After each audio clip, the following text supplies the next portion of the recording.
Shalom Bapak Ibu saudara sekalian yang dikasihi Tuhan. Senang sore hari ini kita bisa berjumpa lagi di dalam kasih Kristus. Hari ini kita memakai tema musuh sejati. Ya. Karena bicara tentang musuh, maka saya beri judul perang. Ya. Judulnya hari ini perang.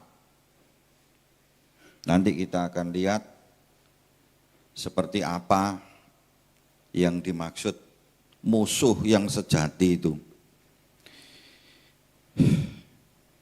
Kita akan bicara musuh ini dari Efesus pasal 6 ayat 10 sampai dengan ayat 18. Efesus pasal 6 ayat 10 sampai 18. Kita baca secara bergantian, saya mulai ayat 10, Bapak Ibu ayat 11 dan seterusnya. Nanti ayat 18 kita baca bersama-sama. Saya mulai ayat yang ke-10, demikian bunyinya. Akhirnya, hendaklah kamu kuat di dalam Tuhan, di dalam kekuatan kuasa-Nya.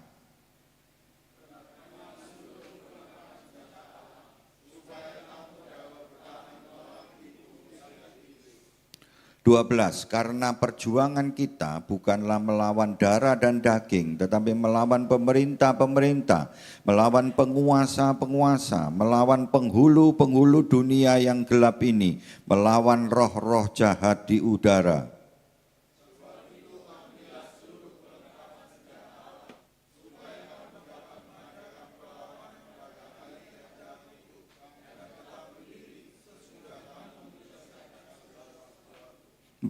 Jadi berdirilah tegap, berikat pinggangkan kebenaran dan berbaju sirahkan keadilan.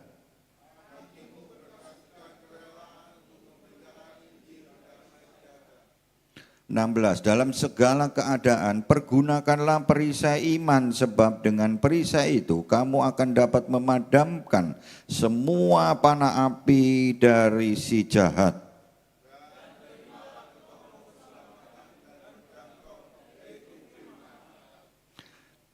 Efesus 18 kita sama-sama, 2, 3. Dalam segala doa dan permohonan, berdoalah setiap waktu di dalam roh dan berjaga-jagalah di dalam doamu itu dengan permohonan yang tak putus-putusnya untuk segala orang kudus. Amin. Bapak Ibu saudara sekalian, orang Kristen itu adalah sasaran tembak iblis. Oleh sebab itu orang Kristen mau tidak mau harus perang. Tidak bisa tidak.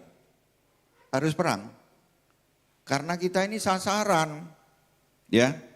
Oleh karena itu hari ini kita akan melihat bagaimana kita bisa berperang. Ya. Firman Tuhan hari ini adalah satu pegangan buat kita supaya kita bisa perang. Ya. Bagian yang pertama, orang Kristen harus perang, tidak boleh santai-santai. Tidak bisa santai. Ya, karena kita ini sasaran tembak. Jadi bagi itu Bapak Ibu itu santai-santai, sudah habis kita. Ya. Kita tidak bisa ke gereja, malas hari ini absen dulu, atau PA sering tidak hadir. Ya, di Grand City itu tiap hari Selasa jam 7 itu ada PA. Itu menambah wawasan kita. Sebetulnya sayang kalau kita enggak hadir. Ya, kita ini butuh kekuatan. Kita ini jadi sasarannya setan. Ya. Kalau kita tidak terus memperlengkapi diri kita dengan kebenaran firman Tuhan, kapan kita bisa kuat melawan setan itu? Ya, hari Selasa, catat, ada PA di Grand City. Ini masukan. Kita ini punya wawasan nanti. Ngerti, semakin ngerti Tuhan, semakin ngerti caranya ngelawan setan. Ya, ayo ikut. Ya. Sayang kalau enggak ikut. Yang pria-pria itu, ya, hari Rebu, jam 7 di sini, ya. Ayo, kumpul di sini, ya, yang pria-pria, supaya menambah kekuatan, ya. Orang kumpul maling, pelan tapi pasti jadi maling. Orang kumpul orang mabuk, pelan pasti jadi pemabuk. Orang kumpul anak-anak Tuhan, pasti jadi anak Tuhan. Itu loh. Makanya kalau di sini nanti hari Rabu, setiap Rabu itu ada pria-pria. Siapa yang menganggap dirinya itu pria, datang. Kumpul-kumpul di sini, ya. Kita kumpul anak-anak Tuhan. Bicara tentang firman Tuhan. Kita bisa sharing-sharing di sini. Apalagi kalau jam saya, itu kalau waktunya jadwal saya bisa 2 arah, ya. Saya nyampaikan langsung bisa direspon. Mantap, jadi semakin mudah memahami. Kita tidak boleh santai-santai ya, kalau ada persekutuan doa dianggap tidak terlalu penting. Salah Bapak Ibu, ya. Kita ini harus perang kok malah santai, ya. Keliru, nggak punya kekuatan nanti, nggak bisa lawan. Kapan harus perang? Efesus 6 ayat 10 dimulai dengan akhirnya. Menurut John Stott artinya for the remaining time, artinya mulai sekarang dan seterusnya. Ya, mulai sekarang.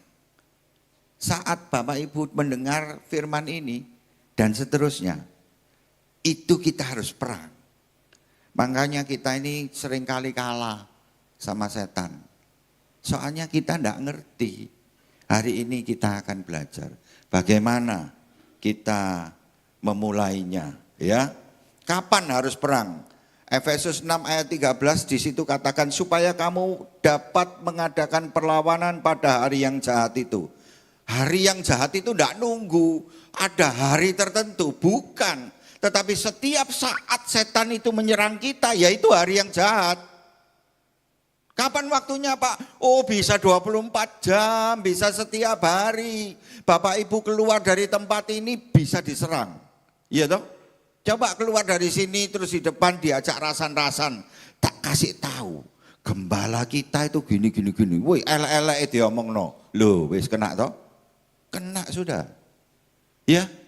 Hari yang jahat itu setiap hari. Saat setan itu mulai membujuk kita, mulai mempengaruhi kita, itu hari yang jahat. Jadi tidak bisa dipilih. Pak santai di suwe kok hari yang jahat. Enggak nunggu Rebo depan, enggak nunggu minggu depan, enggak. Begitu kita lengah masuk sudah. Ya. Sekarang bagian yang kedua, musuh kita. Ayat 12 di situ katakan, karena perjuangan kita bukanlah melawan darah dan daging, tetapi melawan pemerintah-pemerintah, melawan penguasa-penguasa, melawan penghulu-penghulu dunia yang gelap ini, melawan roh-roh jahat di udara. Ini loh musuh kita. Ya. Kenapa ini ditunjukkan kepada kita? Supaya kita tahu, oh ternyata musuh kita itu ini. Ya, musuh kita itu setan dan kehebatannya diperlihatkan kepada kita. Pemerintah-pemerintah, penguasa-penguasa, penghulu-penghulu dunia yang gelap melawan roh-roh jahat. Jadi kita lihat slide berikutnya. Apa yang membuat kita ini sering kalah? Setan itu jago tipu. Ya. Menipu. Tuhan Yesus aja mau ditipu kok. Ya toh? Puasa 40 hari ditipu. Ya. Tapi berhubung Tuhan Yesus tidak bisa ditipu, ya toh? Setannya kalah. Ya. Setan itu tidak sendiri, bukan satu, banyak. Bukan satu gampang urusannya. Banyak setan itu. Di mana-mana ada. Dan setan itu juga tidak pernah tidur. Ya, kapanpun 24 jam dia bisa. Setan itu berkuasa, lihat tadi itu ayatnya. Penghulu-penghulu udara. Itu memperlihatkan bahwa mereka itu punya kekuatan, punya kuasa setan itu. Setan itu pasti jahat, tidak ada yang baik, setan baik. Ya, kalau mereka ada yang bilang jin baik, jin jahat, tidak ada, kita tidak mengenal itu. Semua setan jahat, tidak ada yang baik. Sekalipun itu dikatakan dipakai untuk orang-orang yang memakai ilmu white magic. Waduh, white magic, putih. Tidak ada itu putih, tetap setan. Setan tetap jahat, tidak ada setan baik. Yang baik hanya Tuhan Yesus. Ya, oke. Musuh kita itu seperti apa? Saat menulis ini Paulus sedang dalam penjara. Paulus tidak marah kepada orang yang masukkan dia ke penjara. Karena dia sadar siapa sebenarnya yang menjadi musuhnya. Kalau kita dimasukkan dia muring-muring. Ya toh, awas kon ya. Enggak. Karena kita tidak tahu, tidak mengerti. Siapa musuh kita itu tidak ngerti. Jadi begitu kita dimasukkan penjara, kita marah sama orang yang masukkan kita ke penjara. Tapi karena Rasul Paulus itu ngerti bahwa musuh sejati itu bukan manusia, tapi setan. Oleh karena itu dia tidak marah sama orang yang memasukkan dia ke penjara, dia enggak marah. Karena dia sadar, gitu, sadar bahwa yang menjadi musuh itu bukan manusia, tapi setan. Ya. Oleh karena itu ada banyak orang yang memusuhi saya sehingga mencabut perusahaan saya, mengkhianati saya. Saya ini agak punya pengalaman yang suka dikhianati orang. Ya. Tetapi tidak membuat saya marah sama orangnya. Karena saya tahu itu bukan perbuatan manusia. Tetapi itu adalah orang yang dibujuk oleh setan. Kesadaran itu loh yang membuat kita ini tidak perlu sakit hati. Kalau mau sakit hati sama setannya, jangan sama manusianya. Ya, ini yang waras.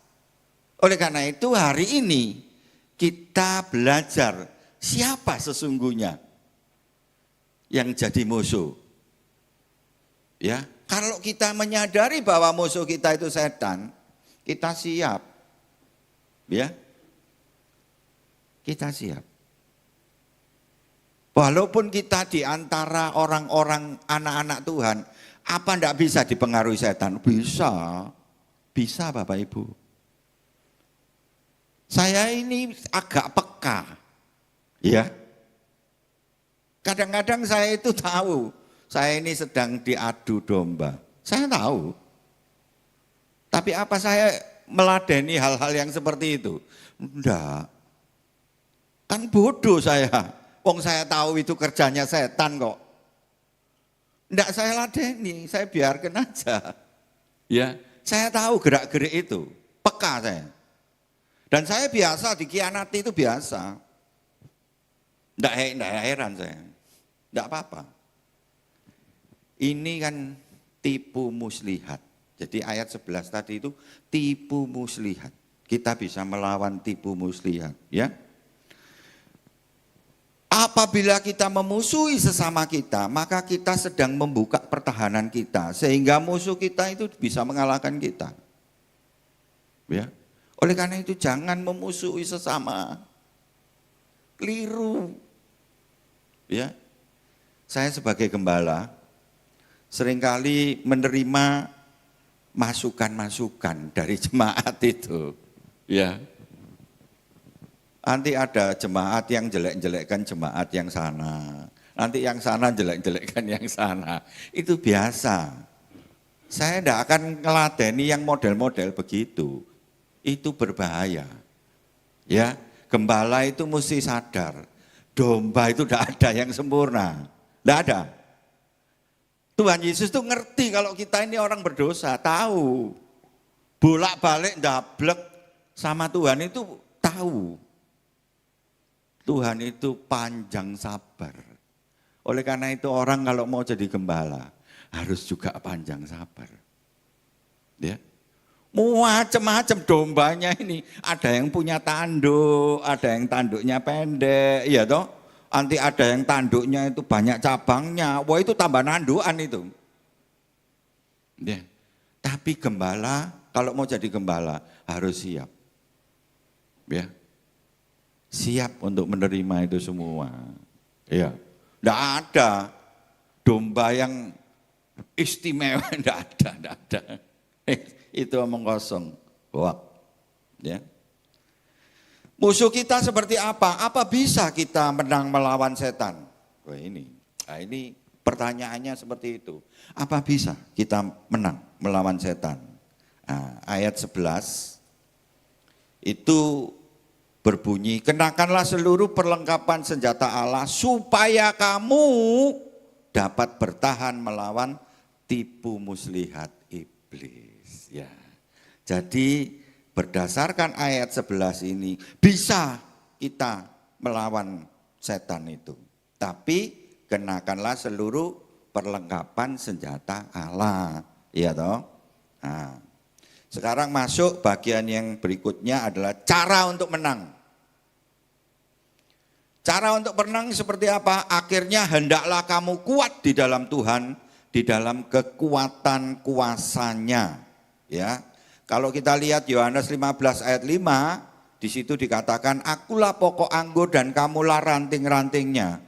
Barang siapa tinggal di dalam aku dan aku di dalam dia, ia berbuah banyak. Sebab di luar aku kamu enggak dapat berbuat apa-apa. Enggak bisa Bapak Ibu.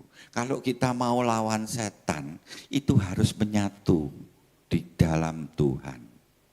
Ya, oleh karena itu dikatakan pada ayat yang pertama tadi, hendaklah kamu kuat di dalam Tuhan. Enggak bisa enggak. Oleh karena itu saya arahkan kepada ayat Yohanes 15 ayat 5 ini. Yesus itu pokok anggur. Kita harus menyatu. Ya, enggak bisa terpisah dari Yesus. Ya. Kalau tadi awal itu ada pembacaan ayat firman Tuhan, ya, Ibrani pasal 4 ayat 14, imam besar agung. Kita punya imam besar. Pasti kita ini tidak familiar dengan kata-kata imam, ya, karena kita bukan orang Yahudi. Kalau orang Yahudi langsung mengerti, tidak ada satu orang pun manusia di dalam dunia ini yang bisa menghubungi Allah kalau tidak lewat imam. Tidak ada. Enggak ada Bapak Ibu. Kita tidak bisa menghubungi Allah. Allah juga tidak mau nganggap kita. Kalau kita berhubungan dengan dia langsung, enggak bisa. Harus lewat imam. Beruntung kita punya imam besar yang agung, yaitu Yesus Kristus. Oleh karena itu, kalau kita berdoa, mesti ditutup dalam nama Tuhan Yesus. Karena itu, karena Yesus yang bisa menghubungkan kita dengan Allah. Ya, nanti kapan-kapan saya menyampaikan kenapa harus seperti itu.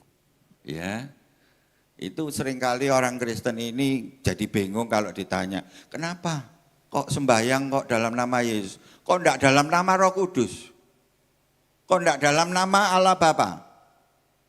Bingung toh? Enggak usah bingung.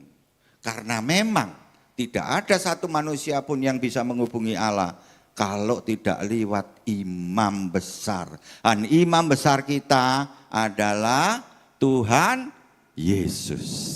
Ya. Oleh karena itu jangan ragu-ragu. Kalau mau ngomong sama Tuhan itu lewat Tuhan Yesus, pasti sip, mantap. Itu sudah benar dan tepat. Lanjut. Efesus 6 ayat 13, sebab itu ambillah seluruh perlengkapan senjata Allah supaya kamu dapat mengadakan perlawanan pada hari yang jahat itu dan tetap berdiri. sesudah kamu menyelesaikan segala sesuatu. Ya. Untuk menang harus pakai senjata Allah, bukan senjata yang lain. Pak, senjata yang lain itu seperti apa, Pak? Ya, tentu kan pertanyaannya begitu. Kita suruh pakai senjata Allah. Ya. Senjata Allah sama senjata yang lain ini kan kita harus tahu. Ya, supaya kita tidak salah nanti. Nanti senjatanya keliru kan repot. Ya, apa itu senjata yang lain? Senjata lain yang pertama adalah melakukan ritual tertentu, misalkan bertapa, mengucilkan diri, tidak menikah, dan macam-macam. Ada banyak kegiatan yang menganggap nanti dirinya bisa lawan setan. Punya kekuatan, sakti. Itu senjata lain Bapak Ibu. Ya, ini senjata lain. Yang lain, senjata lain seperti apa? Ya, menghadapi serangan dengan bantuan dukun atau orang yang dianggap ahli melawan setan yang pakai white magic. Oh, itu orangnya bukan dukun seperti biasa, Pak. Ilmunya itu pakai white magic. Ya, ini tetap senjata lain. Senjatanya itu podo setannya. Walaupun pakai kata-kata white magic. Ilmunya ilmu putih, Pak. Mau putih, kuning, merah, hijau tetap setan.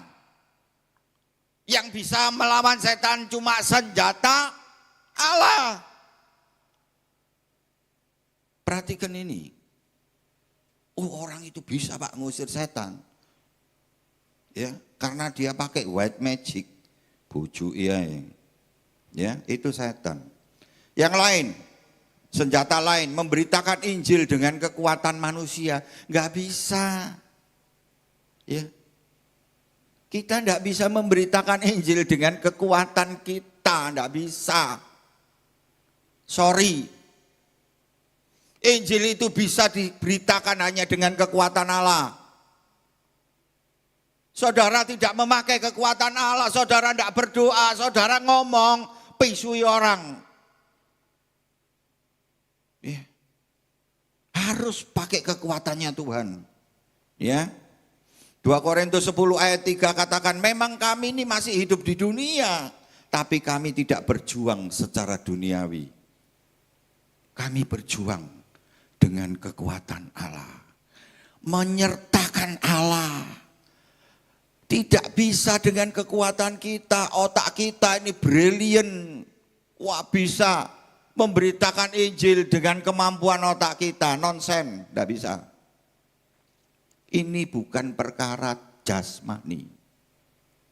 Ini perkara-perkara ilahi. Jadi harus pakai kekuatannya Tuhan Yesus, tidak bisa tidak. Senjata Allah. Nah, tadi itu senjata yang bukan senjata Allah. Sekarang kita lihat senjata Allah. Efesus 6:14. Jadi berdirilah tegap, berikat pinggangkan kebenaran dan berbaju sirahkan keadilan. Saya mencoba mereka-reka, ya. Kenapa Paulus memberikan satu gambaran pakaian tentara Romawi? Ini senjata Allah yang disampaikan oleh Rasul Paulus ini adalah gambaran pakaian perangnya tentara Romawi. Ya, saya mereka-reka mungkin karena waktu ngomong ini Rasul Paulus itu ada di penjara. Jadi ngelihat tentara-tentara itu loh. Sehingga memudahkan dia, oh pakai gambaran ini aja. Ya. Ayat 15.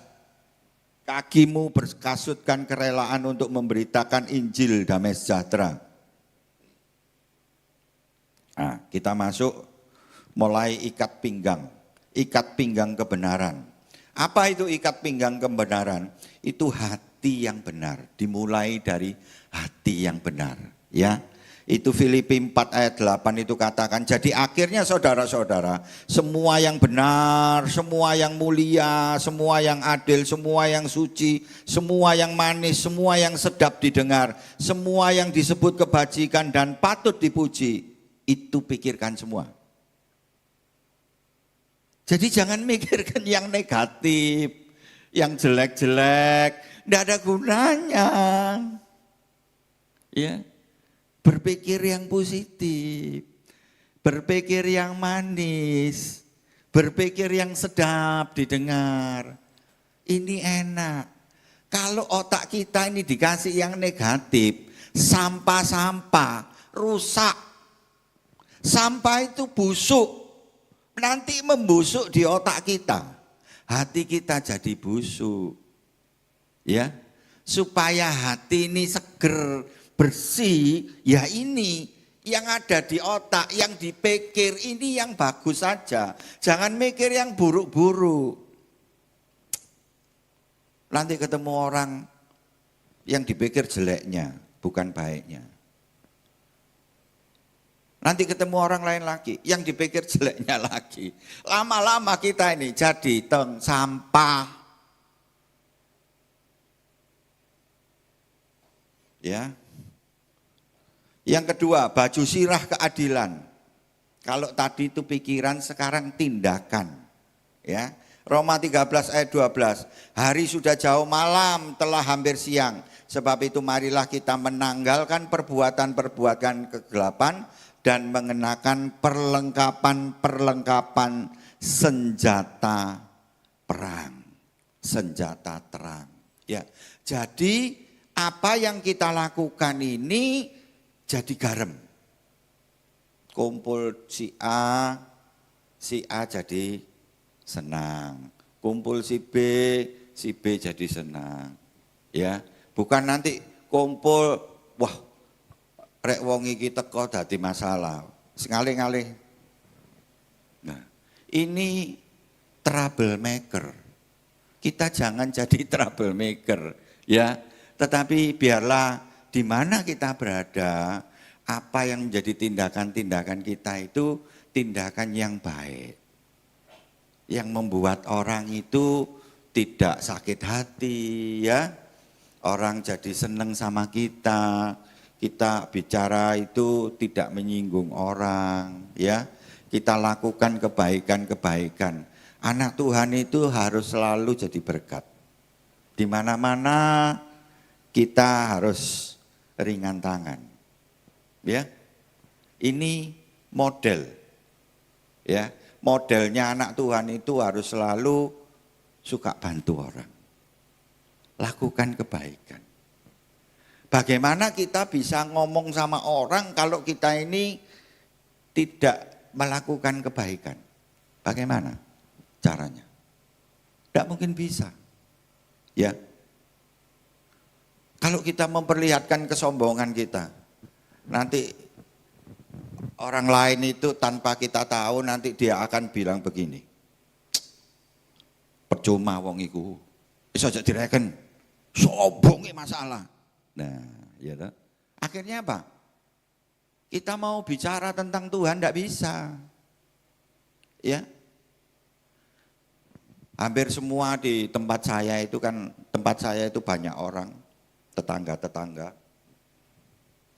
Ada satpamnya kan 20-an lebih begitu ya. Semua tahu saya. Ya, kadang-kadang istri saya itu ngomel, oh baik sembarang kok kenal. Udahlah, marahi. Kenapa saya harus melakukan itu? Saya dikenal orang menerima saya supaya terlihat bahwa ini loh anaknya Tuhan. Tidak sombong, mau menerima siapa saja, nggak peduli dia itu jabatannya apa, saya nggak urus. Saya tetap baik sama siapa saja. Supaya apa? Kalau mereka sudah menerima saya, kemudian mereka tahu siapa saya ngomong tentang Tuhan Yesus, itu gampang. Gitu loh. Lah kalau belum-belum kita sudah menyakitkan hatinya orang, mau deket aja mau sudah. Wis aja cedek-cedek. Iku gak kena wong iku. Gitu. Jadi di kompleks saya hampir semua tahu saya dan mereka baik semua. Anak Tuhan harus begitu. Jangan sombong. Kita ini apa sih? Apa yang perlu disombongkan? Kita bukan apa-apa. Ya. Mari muliakan Tuhan lewat tindakan kita. Ya. Muliakan Tuhan itu bukan kalau kita nyanyi, ayo kita muliakan Tuhan. Enggak begitu. Muliakan Tuhan itu kalau kita di luar sana memperlihatkan hal yang baik, jadi berkat bagi orang lain, itu namanya muliakan Tuhan. Ya. Lanjut. Kasut. Setiap saat siap memberitakan Injil artinya. Jadi enggak nunggu. Enggak bisa, Pak. Ini jam berapa? Enggak boleh ngomong Injil. Enggak gitu ya. Memberitakan Injil itu harus siap setiap saat. Ya, kita naik taksi, ngomong-ngomong sama sopirnya, kita bisa sampaikan tentang Tuhan Yesus. Ya toh. Kita ngomong sama tukang beca, kita bisa ngomong tentang Tuhan Yesus. Kita ngomong sama polisi, kita juga bisa ngomong tentang Tuhan Yesus. Jadi siap, kapanpun waktunya, dengan siapa saja, kita siap ngomong tentang Tuhan Yesus. Ya, caranya bisa siap gimana Pak? Nah sekarang caranya, satu, punya hubungan baik dengan Tuhan. Ya, kalau kita tidak punya hubungan, ini susah. Harus punya hubungan baik. Ya. Kalau hari Rabu itu kita digilir ya sama pemimpinnya supaya semua itu ikut berkembang, maju. Disuruh tugas doa, ya toh. Ada yang ngajari, catetan aja di rumah, catetan doanya, nanti dibaca. Saya bilang, rek mau belajar doa itu gampang.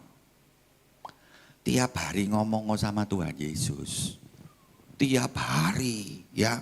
Enggak peduli pagi, siang, malam, selalu bolak-balik berdoa sama Tuhan. Nanti pasti bisa berdoa. Karena punya kebiasaan ngomong sama Tuhan. Ya, enggak perlu dicatat. Wong biasa ngomong sama, ngomong kok. Oh sudah biasa itu mesti bisa. Ya. Nah, itu saya kalau ngasih tahu mereka supaya sama-sama bisa. Jadi kalau ikut di Genesis Men hari Rabu, kita ini bersama-sama diajak maju. Ya. Tapi maju di dalam Tuhan maksudnya. Gitu loh. Jadi enggak pinter dewe begitu enggak. Ya, saling mendorong, ya, saling membantu. Supaya apa? Supaya makin dekat sama Tuhan, semakin bisa melayani bersama-sama gitu. Jadi para pria saya himbau, ayo ikut Genesis Men hari Rebu jam 6:30 kalau bisa. Kita ngopi-ngopi dulu, ya. Nanti kalau habis ibadah ada makanan-makanan besok Rebu itu tahu campur, tak kasih bocorannya. Jadi yang pria-pria ayo gabung, ya. Kita saling sharing di situ, saling mendorong supaya sama-sama maju pria-prianya. Iya toh? Ayo kumpul sama anak Tuhan itu pasti jadi anak Tuhan. Ya. Punya pengetahuan firman Tuhan lah, punya pengetahuan firman Tuhan. Kalau hari Selasa Grand City ada PA, ayo ikut toh. supaya punya pengertian firman Tuhan. Ya. Orang yang punya pengertian firman Tuhan, itu cara berpikirnya itu nanti seperti Tuhan. Ya. Konsep pikirnya itu sesuai dengan firman Tuhan. Lah kalau waktunya PA menghindar, PA males, datang percuma, wis enakan nang gereja minggu tok ae. Itu namanya tidak mau memperlengkapi diri untuk lawan setan. Kalau kita tidak berusaha diri sendiri supaya kuat, susah nanti ngelawan setan. Kita ini mudah diseret, mudah ditipu, ya, dipengaruhi setan gampang. Makanya tidak bisa maju-maju nanti. Kalau kita ngerti firman Tuhan, kita makin lengket selalu berhubungan dengan Tuhan. Pasti siap menyampaikan Injil dimanapun. Hidup tidak bercacat celah, yaitu tadi kelakuan yang baik. Ya, tidak suka berkelahi sama orang, tidak suka memusuhi sesamanya. Ya, harus kasih. Kita ini punya Tuhan yang penuh kasih. Tuhan itu sebetulnya kalau melihat kita ini tidak ada bagusnya kok. Ya, kita ini apa yang bagus? Tidak ada.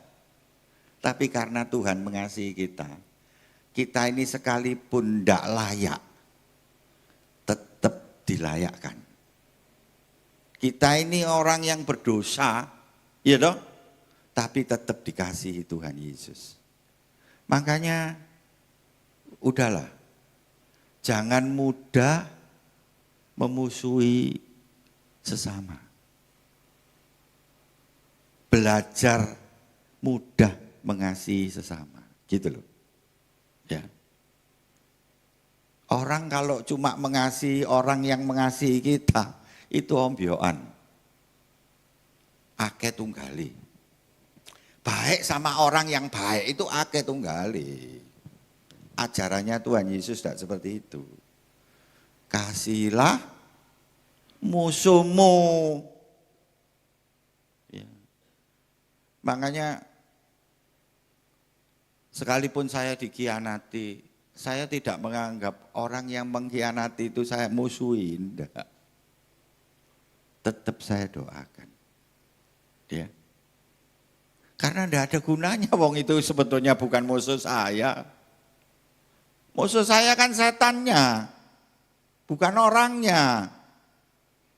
Ya, ayo belajar melihat dari cara pandangnya Tuhan, bukan cara pandang kita. Kalau cara pandang kita ini terlalu cetek, dangkal, iki wong iki, manusianya yang diserang. Jangan. Rasul Paulus dimasukkan penjara, dia tidak marah-marah sama orang yang masukkan. Tidak.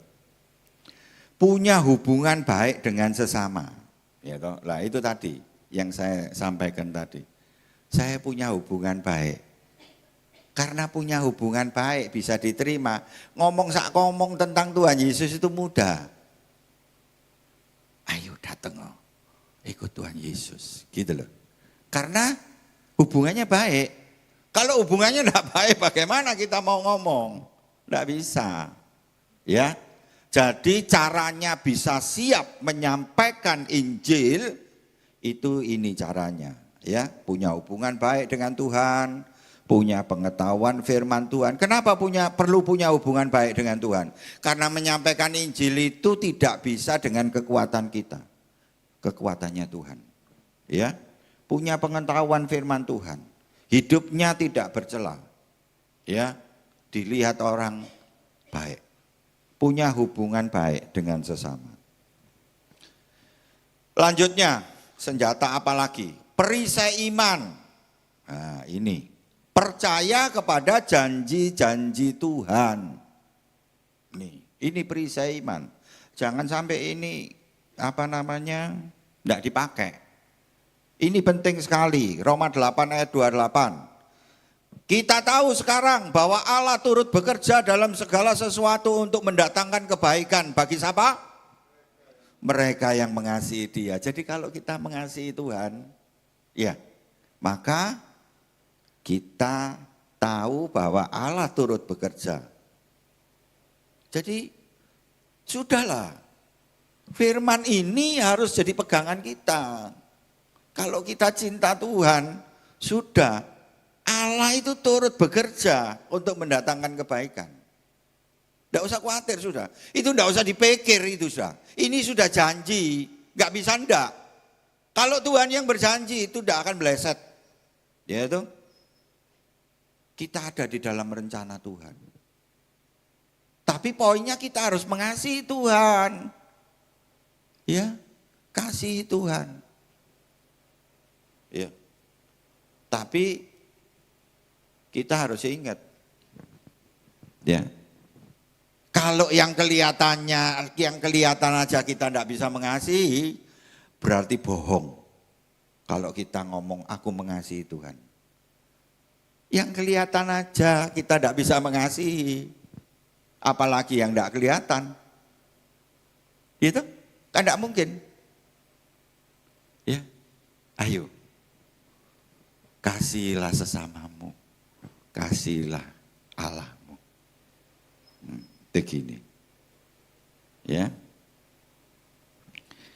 1 Korintus 10 ayat 13. Pencobaan-pencobaan yang kamu alami ialah pencobaan-pencobaan biasa. Ya, enggak usah takut, ya. Yang tidak melebihi kekuatan manusia. Sebab Allah itu setia dan karena itu Ia tidak akan membiarkan kamu dicobai melampaui kekuatanmu. Pada waktu kamu dicobai, Ia akan memberikan kepadamu jalan keluar. Sehingga kamu dapat menanggungnya. Dikasih jalan keluar. Pencobaan yang kita alami itu biasa. Ya, Pak, kenapa kita harus mengalami pencobaan? Tak kasih tahu ya. Kemarin saya sudah menyampaikan kebenaran ini, tapi tidak di sini. Cuman saya kasih bocoran saja. Ribka itu pernah dapat firman Tuhan. Yang ada dalam kandunganmu itu ada 2 bangsa. Ya. Yang tua itu menjadi hambanya yang muda. Yang tua itu Esau, yang muda itu Yakub. Ya. Tuhan memperlihatkan pada Kejadian pasal yang 36. Itu ditunjukkan kehebatannya Esau. Supaya apa? Supaya kita melihat bahwa orang yang dibenci oleh Allah itu tidak direwes. Tidak dianggap. Ya. Di mana kita bisa lihat? Tuhan memperlihatkan, istrinya ada 3. 2 istrinya dari orang Kanaan, itu menyakitkan hati. Yang 1 dari Ismail, 3 istrinya. Semuanya langsung punya anak hebat-hebat semua. Jadi raja. Israel belum ada raja, keturunannya Esau itu sudah jadi raja. Edom. Esau itu Edom. Ya, Tuhan memperlihatkan kehebatannya Esau, keturunannya. Sampai Herodes amblas. Tidak ada Edom. Tahun 70 Masehi, amblas. Sudah tidak ada lagi keturunannya Esau. Nah, selesai. Keturunannya Yakub sampai sekarang berkibar. Ya, apa yang Tuhan mau perlihatkan? Abraham itu mendapatkan janji dari Tuhan, keturunanmu seperti bintang di langit, seperti pasir di pantai. Tapi apa yang terjadi? Istrinya mandul. Ya. Ishak 20 tahun enggak punya anak. Ya, janjinya sama, keturunannya banyak. Tapi apa yang diperlihatkan Tuhan? Enggak punya anak. Yakub Rahel itu paling dicintai. Berapa lama mandul Rahel itu? Ya. 3 keturunan Tuhan perlihatkan. Tidak ada yang lancar, tidak ada. Selalu ada masalah. Esau kawin dengan wanita cantik-cantik, anaknya langsung brojol, tidak ada mandul-mandulan. Sukses, kaya raya, jadi raja. Keturunannya Yakub 400 tahun lebih jadi budak di Mesir. Tahu, ada proses. Orang yang di dalam Tuhan itu ada proses. Tidak dibiar-biarkan. Ada bimbingan, diajar, dididik, dinasehati. Jadi kalau ada cobaan bersama Tuhan itu biasa. Jangan alergi. Kalau Bapak Ibu tidak ada cobaan, tidak ada ujian, Bapak Ibu itu bukan anaknya Tuhan. Seperti Esau. Ya. Lihat Roma pasal 9. Aku benci Esau, mengasihi Yakub. Jadi kalau dibenci, ya, itu tidak dianggap, diumbar, dibiar-biarkan. Kata Yesus Matius pasal 8 ayat 22. Biarlah orang mati mengubur orang mati. Orang yang tidak di dalam Tuhan Yesus itu orang mati. Lah kalau sudah mati mau apa? Ya biarkan saja. Tidak dianggap. Ya yang hidup ini loh, kita yang hidup ini loh yang dianggap. Diizinkan, ada pencobaan, ada ujian. Supaya imannya makin hari makin kuat. Menghadapi cobaan-cobaan itu diberikan ayatnya. Cobaan biasa, tidak melebihi kekuatan. Ya. Kita harus percaya Tuhan kita adalah Tuhan yang punya rencana. Kalau kita dijadikan anaknya, kita itu ada dalam rencananya. Jadi tidak mungkin dibiar-biarkan. Pasti ditolong. Tidak mungkin Tuhan tidak menolong kita. Ya. Oleh karena itu saya suka dengan lagu Gandol Gusti, ya. Kita harus selalu gandol Gusti. Jangan pakai kekuatan kita, pakai kekuatannya Tuhan. Ya. Oke, lanjut. Filipi 4 ayat 13. Segala perkara dapat kutanggung di dalam Yesus yang memberikan kekuatan kepadaku. Ayo gandol. Ya. Pada waktu Abraham belum punya anak, istrinya mandul. Tuhan berkata, aku memberkati engkau. Katanya Abraham, percuma Tuhan. Yang jadi ahli warisku itu hambaku Eliezer. Percuma. Tuhan bilang, tidak. Yang jadi ahli warismu anak kandungmu. Gitu loh. Kalau sudah kita ini sudah bicara sama Tuhan, Tuhan bertindak. Ya, 20 tahun tidak punya anak. Ishak ngomong sama Tuhan. Sedih dia.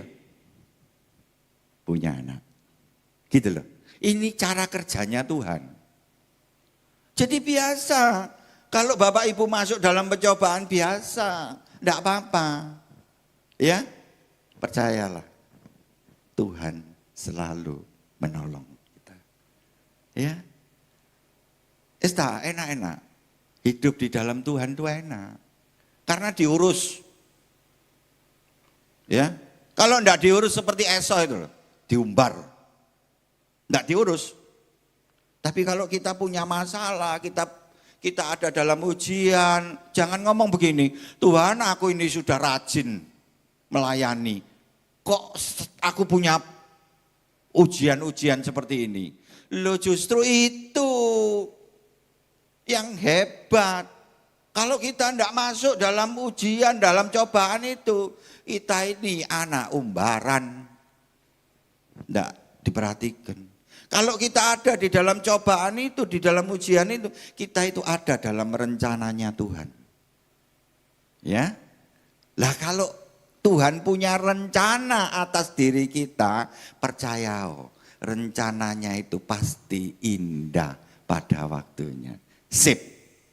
Ya, jangan ragu-ragu, ini perisai iman. Ya, jangan mau dikacaukan oleh setan. Makanya kalau Bapak Ibu punya cobaan, punya ujian, punya masalah, jangan yang dipikir tuh masalahnya terus. Belenger, enggak ada jalan keluarnya nanti. Kalau punya masalah, udah biarkan masalah itu. Sekarang kita gandol Gusti. Nanti Gusti yang menyelesaikan itu, memberikan pertolongan, baru nanti kita bisa ngomong, wih, hebat Tuhanku, dahsyat Tuhanku. Ya, itu loh maksudnya. Jadi Tuhan itu paling seneng kalau kita itu gandol. Kita bergantung. Tuhan itu seneng kalau kita berharap. Ya. Ketopong atau helmet keselamatan. 1 Tesalonika 5 ayat 8. Tetapi kita yang adalah orang-orang siang, baiklah kita sadar berbaju sirahkan iman dan kasih dan berketopongkan pengharapan keselamatan. Ya pasti kita ini diselamatkan Tuhan.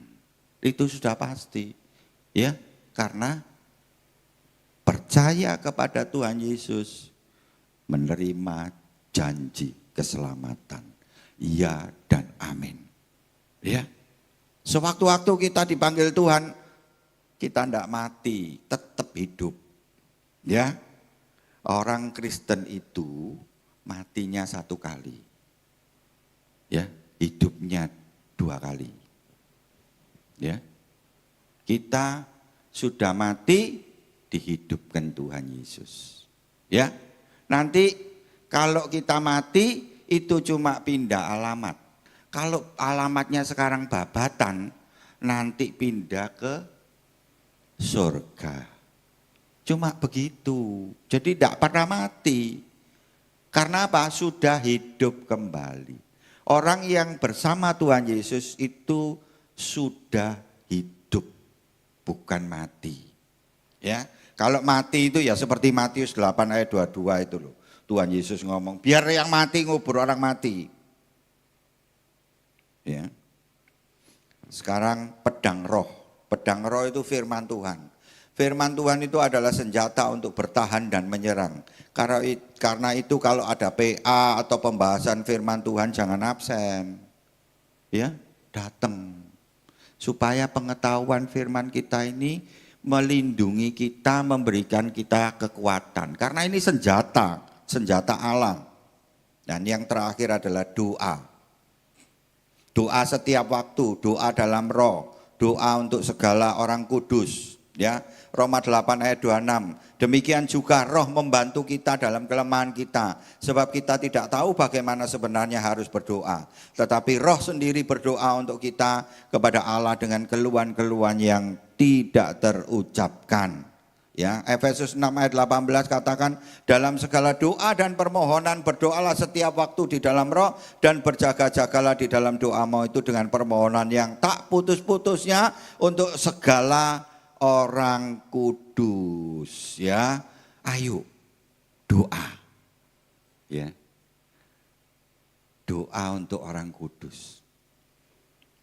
Saya setiap hari itu berdoa untuk ratusan orang. Setiap hari. Ya ini senjata saya dari Allah. Ya, makanya belajar mendoakan. Pertama doakan keluarganya dulu. Ya, keluarganya didoakan setiap hari. Ya, nanti doakan saudara-saudaranya. Doakan teman-temannya. Doakan gembala-gembalamu. Ya. Doakan pelayan-pelayan Tuhan. Ya. Makanya ya, biasanya dipanggil ke sini sama Bapak Gembala. Teman saya namanya Samuel Sianto. Ya, namanya Aming. Kalau saya panggil Miming. Kenapa dia bisa sukses sekarang? Itu rahasianya doa. Ya. Dulu satu kamar sama saya waktu mahasiswa. Ya. Saya selalu terganggu. Kalau sudah jam 3 pagi, saya ini terganggu tidurnya. Karena apa? Miming tadi itu gremeng. Nah, tiap hari dia berdoa seperti itu. Sekalipun tidurnya baru jam 12 malam. Ya. Tetap jam 3 pagi gereng. Tahu-tahu istilahnya gereng itu. Ya, itu sembahyang Bapak Ibu. Makanya ini loh, senjata Allah ini salah satunya mendoakan orang. Ayo belajar roh, mendoakan orang. Ini salah satunya senjata Allah. Ya, mari Bapak Ibu saudara sekalian, belajar berdoa. Amin. Mari kita datang kepada Tuhan. Haleluya Yesus. Ikut sertakan Tuhan. Tidak bisa kita melawan setan dengan kekuatan kita. Ya. Ada banyak hal yang tidak bisa kita kerjakan tanpa Tuhan. Oleh karena itu, mari kita bina hubungan yang erat. Makin dekat sama Tuhan, makin mengerti firman Tuhan, belajar firman Tuhan. Hidup tidak tercela. Lakukan kebaikan bagi sesama. Kasih sesama kita. Itu bukti. Kalau kita bisa mengasihi yang kelihatan, baru kita bisa mengasihi Tuhan yang tidak kelihatan. Kalau kita ngomong kita mengasihi Tuhan, tapi kita tidak mengasihi sesama yang kelihatan, itu kita sedang berbohong. Saya jemput Bapak Ibu bangkit berdiri. Mari kita pujikan pujian ini. Musim akan selalu berganti. Kasih Tuhan tetap abadi. Musim akan selalu berganti. Kasih Tuhan tetap abadi.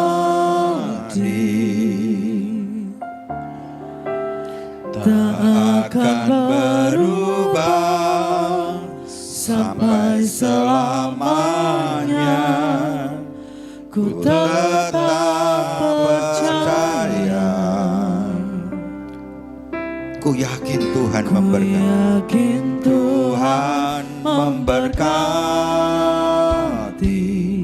Ku yakin Tuhan melindungi. Yakin Tuhan melindungi.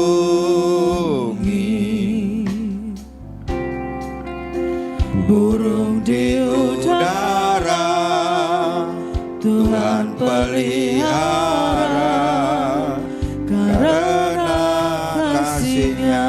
Katakan sekali lagi, musim akan selalu berganti, tapi kasih Tuhan tetap abadi.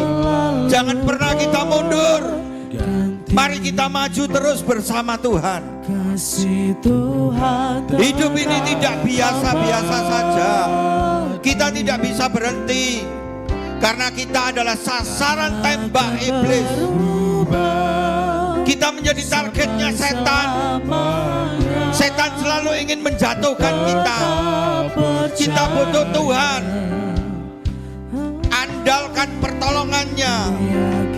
Tuhan memberkati.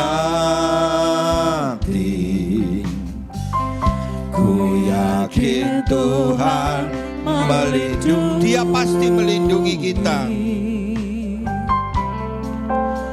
Burung di udara Tuhan pelihara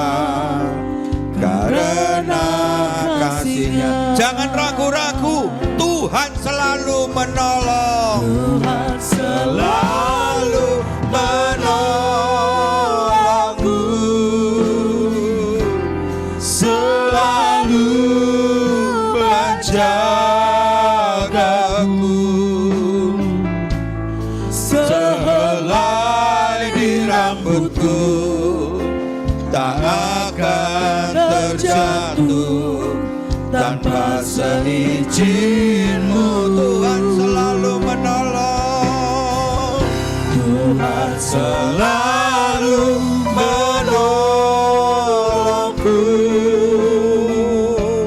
selalu menjagaku. Dia mengenyangkanku dan peliharaku seumur hidupku. Sekali lagi katakan, musim akan selalu berganti. Musim akan selalu berganti. Kasih Tuhan tetap abadi. Kasih Tuhan tetap kita ini yang dikasihi Tuhan. Dia tidak pernah berubah kasihnya. Oleh karena itu, jangan pernah takut. Apa yang kau hadapi itu biasa. Dia tidak akan membiarkan kita sendiri. Dia selalu memberkati kita. Dia selalu melindungi. Burung di udara dipelihara, apalagi kita. Burung di udara Tuhan pelihara karena kasih-Nya. Tuhan selalu menolongku. Biarlah ini menjadi keyakinan kita. Menjagaku sehelai di rambutku tak akan terjatuh tanpa seizinmu. Tuhan selalu menolongku, Tuhan selalu menolongku, selalu menjagaku, selalu menjagaku. Dia mengenyangkanku, Dia mengenyangkanku dan peliharaku seumur. Sekali lagi katakan, Tuhan selalu menolongku. Saya minta Ibu Yudi untuk menutup dalam doa. Saya minta Ibu Yudi selalu